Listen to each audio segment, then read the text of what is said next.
fund আহিছে ইটো ৰিন'ভেশ্যন কৰাৰ কাৰণে নতুন কনষ্ট্ৰাকশ্যনৰ কাৰণে নতুন কেনেল বনোৱাৰ কাৰণে তো ইয়াৰ আজি শুভাৰম্ভ হৈছে আমাৰ EM ইৰিগেশ্যন দিগন্ত বৰুৱা ডাঙৰীয়া ইয়াত উপস্থিত আছে EM টুৰিজিম সৰ্বনাৰায়ণ দাস ডাঙৰীয়া ইয়াত উপস্থিত আছে EM আমাৰ যিটো আছে ট্ৰেন্সপৰ্টৰ ৰণেন্দ্ৰ নাৰ্জাৰী ডাঙৰীয়া উপস্থিত আছে আমাৰ সকলো MCLA MLA বিষয়াসকল সব আছে আৰু আজি আমি সকলো আনন্দিত হৈছোঁ অঞ্চলৰ ৰাইজে আনন্দিত হৈছে শুক্লাই যিটো ইৰিগেশ্যন প্ৰজেক্ট সেইটো one of the oldest irrigation project অসমৰ আৰু সেইটোৱে এটা মাত্ৰ যিটো আছে সফল এটা ইৰিগেশ্যন প্ৰজেক্ট তো সেই প্ৰজেক্টটো ইমান বছৰে এই অঞ্চলৰ ৰাইজ আমাৰ বিভাগে ইমান ভালকৈ ৰাখিছে ইয়াৰ কাৰণে মই তেখেতসকলক ধন্যবাদ জনাইছোঁ আৰু এই প্ৰজেক্টটো যদি ভালকৈ প্ৰচলন হয় কমসে কম 20,000 মানে হেক্টৰ মাটি ইয়াত মানে খেতি কৰিব পাৰিব আৰু এই অঞ্চলটো এটা কৃষিজীৱী এটা অঞ্চল কৃষিৰ ওপৰতে সকলো নিৰ্ভৰ কৰে গতিকে প্ৰধানমন্ত্ৰী ডাঙৰীয়া যিটো সপোন যে ডাবলিং ফাৰ্মাৰ ইনকাম যিটো এনাউন্স কৰিছিলে এইটো কৰিবৰ কাৰণে আমাৰ ইয়াত পানীৰ যিটো যোগান সেইটো ভালমতে হ'বৰ কাৰণে এই ইৰিগেশ্যন প্ৰজেক্টৰ প্ৰয়োজন মই আশা কৰিছোঁ আমাৰ বিষয়াসকলে যিটো প্ৰজেক্ট ইয়াৰ কামটো সফলভাৱে কৰাত সকলো দিশৰ পৰা চেষ্টা কৰিব আৰু কণ্ট্ৰেক্টৰসকলে যিসকলে কাম পাইছে তেখেতসকলক কমচে কম ভাল কোৱালিটিৰ কাম কৰিব আৰু ইৰিগেশ্যন প্ৰজেক্টটো ছাষ্টেইন কৰাৰ কাৰণে প্ৰচলন কৰাৰ কাৰণে তেখেতসকলে এই কথাটো নজৰ দিব শুক্লা ইৰিগেশ্যন প্ৰজেক্টত PRM 259 crore চেংচন হৈছিল এই চেংচন হোৱা স্কিমটো আজি আমাৰ PTR প্ৰধান প্ৰমোদ বড়ো ডাঙৰীয়াই শুভাৰম্ভ কৰিছে এই কাৰ্যসূচীত উপস্থিত হৈ বহুত আনন্দিত হৈছোঁ মোৰ সমষ্টিতে এই প্ৰজেক্টটো হৈছে আৰু এইটো শুক্লা প্ৰজেক্টটো 1972 চনত জন্ম হৈছিলে তাৰপাছত কমপ্লিট হৈছিলে 1978 1917 কমপ্লিট হৈছিলে ইয়াৰ পাছত কমপ্লিট হোৱাৰ পাছত ধুনীয়াকৈ আমাৰ খেতি পথাৰত যিখিনি পৰিকল্পনা লৈ কাম কৰিছিলে সেইটো ছাকচেছ হৈছিলে আহি মাজত যিখিনি খেতিয়কে পানী পাব লগা আছিলে সেইখিনি মাজত পোৱা নাছিলে আৰু বহুতো কাম কৰিব লগা আছিলে আৰু মাজত 2020 চনত এনেকুৱা মানে নাবাৰ্ডৰ পৰা কাম কৰিছিল তথাপিও মানে যেনেকুৱা ছাকচেছ স্কিম আছিলে শুক্লা প্ৰজেক্ট অসমৰ ভিতৰত নাম থকা এটা আঁচনি প্ৰজেক্ট তো যিখিনি নাম আছে সেই হিচাপে আমি খেতিয়কে যিখিনি পানী পাব লগা আছিল সেইখিনি পোৱা নাছিল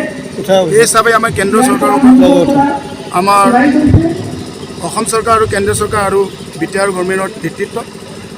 আমাৰ PRM স্কিম চেংচন হৈছে আজিৰ পৰা আৰম্ভ হ'ল মই আশা কৰিছোঁ এই স্কিমৰ দ্বাৰা মোৰ সমষ্টিতে 4টা VGDC কভাৰ হ'ব নাওকাটা টেঙাজাৰ মোহৰিৰ পৰা আৰু নিজ বেতনা VGDC মানে এই দুটা কেনেলেদি মাজেদি যায় এই খেতি পথাৰত বহুত পানীৰ কাৰণে অসুবিধা আছিল মোকো অভিযোগ দি আছিল যিখিনি অসুবিধা আছিল খেতিয়কৰ এই সমাধান হ'ব এইটোৰ কাৰণে মই আজি BTR প্ৰধান প্ৰমোদ বড়ো চিফ ছাৰক ধন্যবাদ দিছোঁ আৰু অসম চৰকাৰ মুখ্যমন্ত্ৰী ডাঙৰীয়াক ধন্যবাদ দিছোঁ আৰু কেন্দ্ৰ চৰকাৰকো ধন্যবাদ দিছোঁ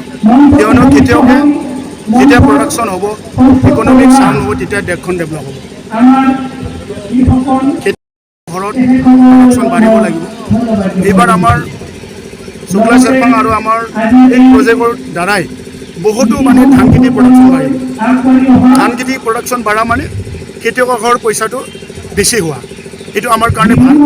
তো সেই প্ৰজেক্টটো আৰম্ভ হোৱাৰ পাছত মই আশা কৰিছোঁ যাতে অফিচাৰসকলে যেনেকুৱা প্ৰজেক্টটো স্কিমটো বনাইছে ৰাইজৰ সুবিধাৰ কাৰণে যাতে সেই সুবিধাখিনি দিয়াৰ কাৰণে যিখিনি আঁচনি আছে সেই আঁচনিটো যাতে ভালকৈ চোৱা কৰি সম্পূৰ্ণ ৰূপত মানে ছাকচেছ কৰে সেইখিনি মই অফিচাৰসকলক অনুৰোধ ৰাখিছোঁ